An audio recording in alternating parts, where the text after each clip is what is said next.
Season முடிஞ்சது போது கொடைக்கானலே வெறிச்சோடி போய் கிடக்குறான். மிஸ்கினை காணாமாண்ணே. என்னடா சொல்ற? நல்ல டைரக்டர் ஆச்சேடா அவர் பாட்டெல்லாம் பயங்கரமா பாடுற மனுஷனாச்சேடா. டேய் அவர் இன்டர்வியூ எல்லாம் போனாருன்னா கேள்வி கேட்டுட்டு இருப்பாங்க, அவர் பாட்டு கண்ணாடியை போட்டு தூங்கிட்டு இருப்பாரா.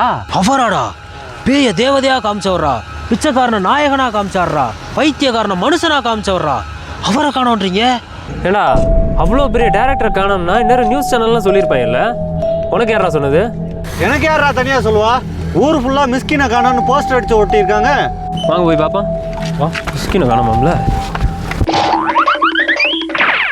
இங்க பாருங்க, மிஸ்கின் காணவில்லை. பொறுக்கி பைய பொறுக்கி பாருங்க, அது மிஸ்கின் காணவில்லை. இந்த போஸ்டரில் இருக்க பையனை நிஜமாவே காணோம். இவர் வந்து கர்நாடகாவை சேர்ந்தவர். ஒரு ஸ்பெஷல் சைல்டு, இன்ஜினியரிங்லாம் முடிச்சிருக்காரு. சொந்தக்காரங்க வீட்டுக்கு கொடைக்கானலுக்கு வந்தப்போ மிஸ் ஆகிட்டாரு. நாங்கள் இந்த காண்டாக்ட் நம்பரோட கீழே கொடுக்குறோம். நீங்கள் எங்கேயாவது பார்த்தீங்கன்னா அந்த காண்டாக்ட் நம்பருக்கு இன்ஃபார்ம் பண்ணுங்கள். இது ரொம்பவே ஹெல்ப்ஃபுல்லாக இருக்கும். தேங்க்யூ.